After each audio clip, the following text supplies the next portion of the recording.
Welcome to Kalpana Mobathi channel. இன்னைக்கு என்ன special பாத்தீங்கன்னா சுட சுட வெஜ் புலாவ். இந்த வெஜ் புலாவுக்கு காம்பினேஷனா தயிர் பச்சடியும் பீர்க்கங்காய் துவையல் செஞ்சிருக்கேன். இந்த வெஜ் புலாவ் வந்துட்டு நான் அடிக்கடிக்கு எங்க வீட்டுல செய்யற ரெசிபிங்க. ஏன்னா எனக்கு ரொம்ப ஈஸியா இருக்கும் செய்யறது. அதே மாதிரி டேஸ்ட் செம்ம அட்டகாசமா இருக்கும். இதை நான் எப்படி செஞ்சிருக்கேன்றத பார்க்கலாம் வாங்க. 1/2 கிலோ பாஸ்மதி ரைஸை கழுவி ஊற வச்சு எடுத்து வச்சுக்கிறேன். மிக்ஸி ஜார்ல இஞ்சி பூண்டு போட்டுக்கிறேன். காரத்துக்கு ஏற்ற மாதிரி பச்சை மிளகாவையும் நான் சேர்த்துக்கிறேன். அப்புறம் சோம்பு, பட்டை, லவங்கம், ஏலக்காய், கல்பாசி, ஒரே ஒரு ஸ்டார், பிரிஞ்சி இலை இதையும் நான் போட்டுக்கிறேன். புதினா, கொத்தமல்லி இதையும் நான் சேர்த்துட்டு கொரகொரப்பா அரைச்சிக்கிறேன், தண்ணி ஊத்தாம. இந்த அளவுக்கு அரைஞ்சாலே போதும். அதுக்கப்புறம் குக்கர்ல எண்ணெய் ஊத்திக்கங்க. நெய் வேணும்னாலும் நம்ம நெய் சேர்த்துக்கலாம். மீடியம் சைஸ்ல 2 பெரிய வெங்காயத்தை நீல வாக்குல கட் பண்ணி இதையும் போட்டுக்கிறேன்.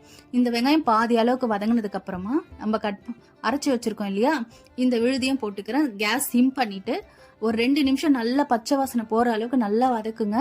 எண்ணெய் பிரிஞ்சு வரும். இந்த எண்ணெய் பிரிஞ்சு வந்ததுக்கு அப்புறமா நம்ம கட் பண்ணி வச்சிருக்கிற காய்கறியும் சேர்த்துக்கலாம். காய்கறியை போட்டுட்டு ஒரு 2 நிமிஷமாவது நம்ம வதக்கணும். ஏன்னா காய்கறிலையும் பச்சை வாசனை போகணும். அதுக்கப்புறம் குட்டியா ஒரே ஒரு தக்காளி, 2 பச்சை மிளகாவை கீறி எடுத்திருக்கேன். தக்காளி வந்துட்டு ரொம்ப நேரம் வதங்கணும்னு அவசியம் இல்லை. தக்காளி போட்ட உடனே சும்மா ஒரு லைட்டா வதங்கினதுக்கு அப்புறமா 1/2 ஸ்பூன் அளவுக்கு தனி மிளகாத்தூள், 1/4 ஸ்பூன் கரம் மசாலா இதையும் நான் சேர்த்துக்கிறேன். தேவையான அளவுக்கு கல் உப்பும் நான் போட்டுக்கிறேன். இந்த மிளகாத்தூள் போடும் போது கேஸ் சிம் பண்ணிட்டு போடணும். சிம்லயே வந்துட்டு ஒரு 2 நிமிஷம் வதக்குங்க. அப்புறம் தயிர் வந்துட்டு ஒரு 2 ஸ்பூன் அளவுக்கு தயிரையும் நான் சேர்த்துக்கிறேன். தயிரை சேர்த்துட்டு ஒரு செகண்ட் நல்லா வதங்கினதுக்கு அப்புறமா தண்ணி வந்துட்டு 1 கிளாஸ் அரிசிக்கு 2 கிளாஸ் தண்ணியை நான் சேர்த்துக்கிறேன். நான் ஒரு 1.5 கிளாஸ் அரிசி எடுத்திருக்கேன். இதுக்கு 3 கிளாஸ் தண்ணியை நான் ஊத்திக்கிறேன். தண்ணி வந்துட்டு நல்லா கொதிக்கட்டும். தண்ணி நல்லா கொதிச்சதுக்கு அப்புறமா நீங்க அரிசியை போடுங்க. அரிசி போட்டுட்டு லைட்டா கிளறி விடுங்க. ஏன்னா வந்துட்டு அடியில அப்படியே அரிசி நின்றுடக்கூடாது. லைட்டா கிளறினதுக்கு அப்புறமா அரிசி வந்துட்டு ஒரு 1/4 வாசி வேகட்டும். அதாவது ஒரு 2 நிமிஷம்.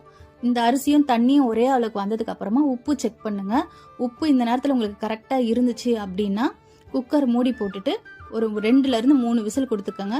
நான் 3 விசில் தான் கொடுத்துருக்கேன். ஏன்னா எங்களுக்கு வந்துட்டு ரைஸ் வந்துட்டு கொஞ்சம் குழையா இருக்கணும்ன்றதுக்காக 3 விசில் கொடுத்து முடிச்சதுக்கு அப்புறம் நான் விசில் அடங்கிடுச்சு. அதுக்கப்புறம் குக்கர் ஓபன் பண்றேன். சுட சுட வெஜ் புலாவ் ரெடி ஆயிடுச்சு. கண்டிப்பா இந்த வெஜ் புலாவ் எப்படி இருக்குன்னு செஞ்சு பாருங்க.